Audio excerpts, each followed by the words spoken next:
to take a big gamble and pump lots of money into a new film adaptation of Henry Rider Haggard's classic, highly mystical, lost race adventure novel, She, which was published in 1887.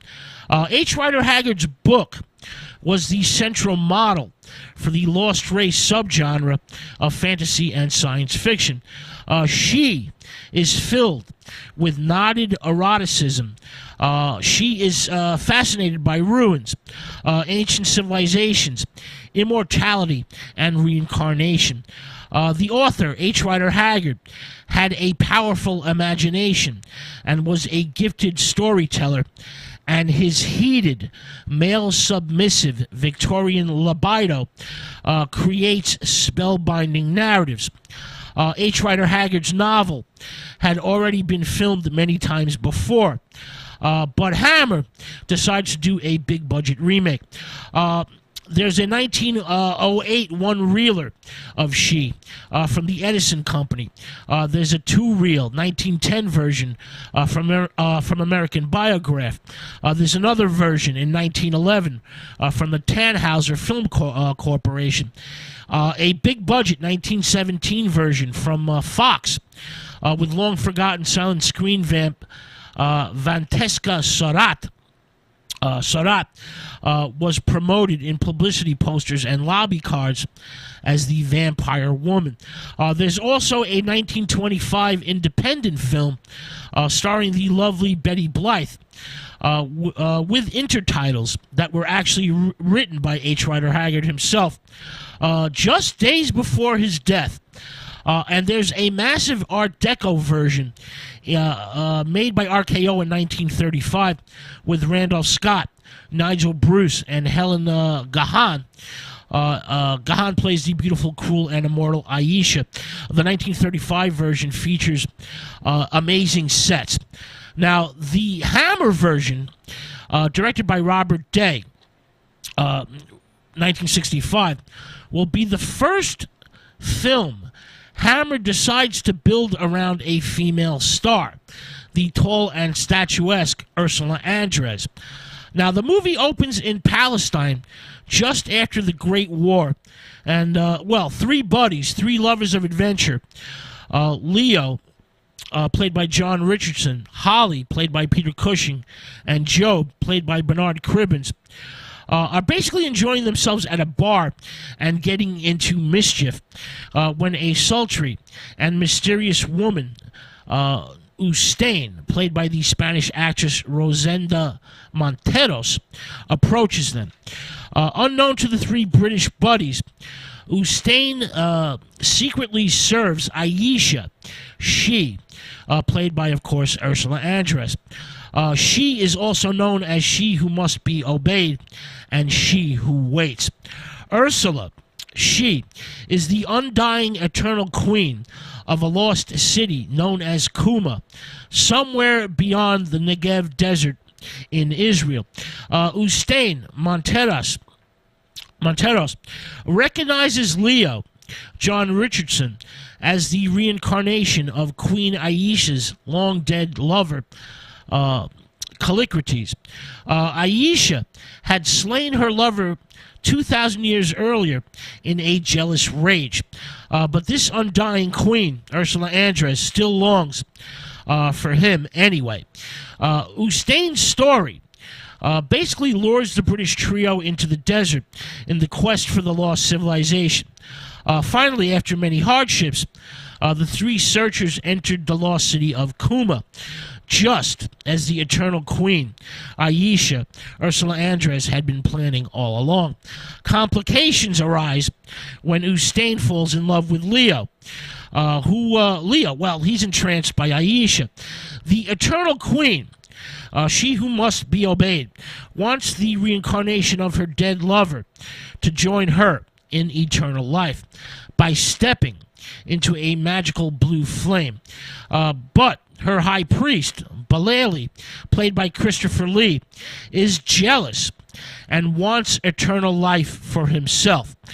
Queen Aisha, Andress, may be eternal and beautiful, but she is a cruel and selfish ruler, and does not seem to care about her subjects very much. She executes several of them, including Ustane, to get her out of the way. Ustane's father, Hamid, played by Andre Morel, who made a number of films for Hammer, he keeps the local enslaved tribesmen, the Amahagar, in check. He is very bitter after his daughter's execution and gives the go-ahead for a rebellion.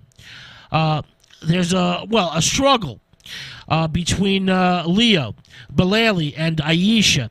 But Aisha kills Christopher Lee, Bilali, and then Leo hesitates to walk into the eternal flame. And Aisha tells him that he must hurry, for the eternal flame must be aligned perfectly with the stars to turn blue. And the fire will only remain in this mystical condition for a short period of time. This only happens on very rare occasions. Now, as Holly, Peter Cushing, and Joe Bernard Cribbins watch, Leo, John Richardson, walks into the blue flame, and he is made immortal. But when Aisha, Ursula Andress, walks into the eternal flame a second time, she reverts to her true age and quickly crumbles into dust. Leo, now immortal, will wait for the eternal flame, the eternal blue flame's return, no matter how many centuries it might take, so that he can also die and join his eternal beloved Aisha in oblivion. Now, the Hammer version of She is great looking. This is a highly enjoyable movie, but it's erratic at times, with many great scenes that happen 1 minute and static and dull sequences that happen the next. Peter Cushing as Holly is splendid. He has a pretty good role. But Christopher Lee is wasted as the high priest and is given little to do on screen. But both actors managed to provide solid supporting performances. The film does have an epic quality and lavish sets. But the movie lacks the esoteric, mystical overtones and character development of H. Rider Haggard's great novel. John Richardson as Leo is, simply awful, and he gives a very dull and, lifeless performance. Ursula Andress and her impressive, broad-shouldered, wide-hipped, and melon-breasted physique is dressed in warm-colored Greco-Egyptian gowns, as well as gold jewelry. The actress virtually glows on the screen, thanks to the low-key lighting that flatters the exotic beauty by the gifted cinematographer Harry Waxman. Ursula Andress is the perfect Aisha. She is powerful, intense, dangerous, stunningly beautiful, intimidating, and alluring.